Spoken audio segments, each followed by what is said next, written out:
चलन के बैरिया हो, चलन के बैरिया हो, चलन के बैरिया संघवा के हो नाही जाई, चलन के बैरिया संघवा के हो नाही जाई, चलन के बैरिया। बेटा बेटी संगी साथी सब छोट जई हैं, बेटा बेटी संगी साथी सब छोट जई हैं, सोना चांदी हीरा मोती सब लूट जई हैं, सोना चांदी हीरा मोती सब लूट जई हैं। अरे छूट जई है बंगला गाड़ी, अरे छूट जई है बंगला गाड़ी, ये गौवा नगरिया चलन के बेरिया। अरे छूट जई है बंगला गाड़ी, ये गौवा नगरिया चलन के बेरिया। संघवा के हो नाही जाई, चलन के बेरिया। बेटा रोए बेटी रोई रोई मेहरिया, टोला मोहल्ला रोए रोए घर दुआरिया। बेटा रोए बेटी रोई रोई मेहरिया, टोला मोहल्ला रोए रोए घर दुआरिया। अरे जईबा अकेले,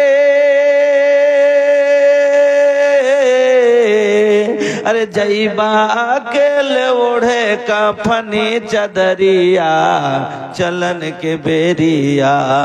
अरे जईबा अकेले ओढ़े, जईबा अकेले ओढ़े कफनी चदरिया चलन के बेरिया। चलन के बेरिया हो, चलन के बेरिया हो, चलन के बेरिया संघवा के हो नाही जाई, चलन के बेरिया। जुआ शराब छोड़ा छोड़ा सब बुराई, 4 दिन के जिंदगी बकरला कुछ कमाई।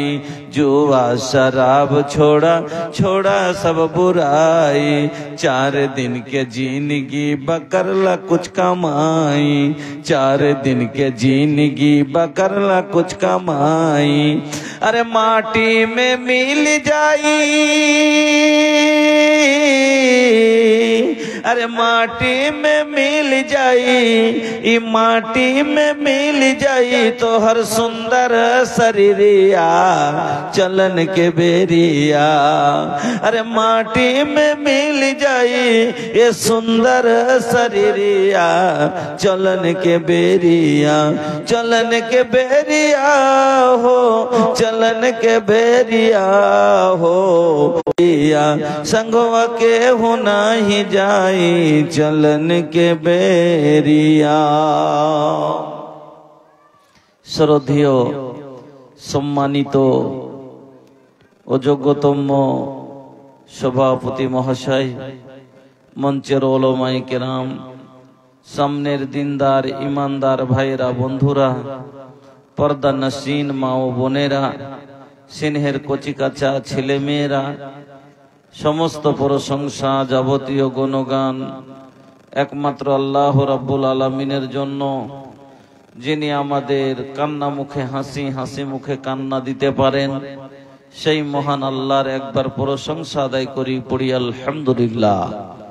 অতঃপর দরুদ এবং সালাম নবী আহমদ নবী মুহাম্মদুর রাসূলুল্লাহ সাল্লাল্লাহু আলাইহি ওয়াসাল্লামের প্রতি শত কোটি শান্তির ধারা বিতর্ণ আল্লাহুম্মা সাল্লি ওয়া সাল্লিম ওয়া বারিক আলাইহি।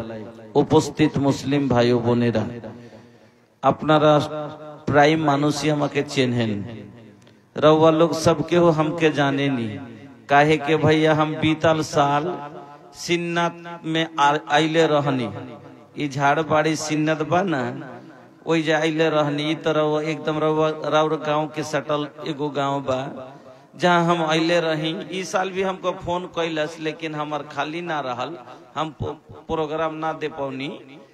तो रउआ लोग हमके सब जानते बानी कि हम पूर्णिया जिला के हैं, लोग हमके भोजपुरी के नाम से जाने ला।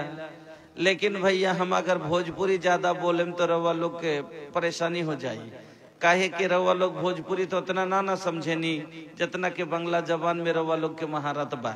तो हम भोजपुरी ना बोले, बीच बीच में चटनी नियन भोजपुरी चटाएब, लेकिन बांग्ला में रउआ लोग सबसे कॉमेडी लोग আমি মনে এসেছিলাম যে লম্বা আলোচনা করব, তো যা হোক সব দিনই হয় না, কোনোদিন প্রধান বক্তা তো কোনোদিন হয়তো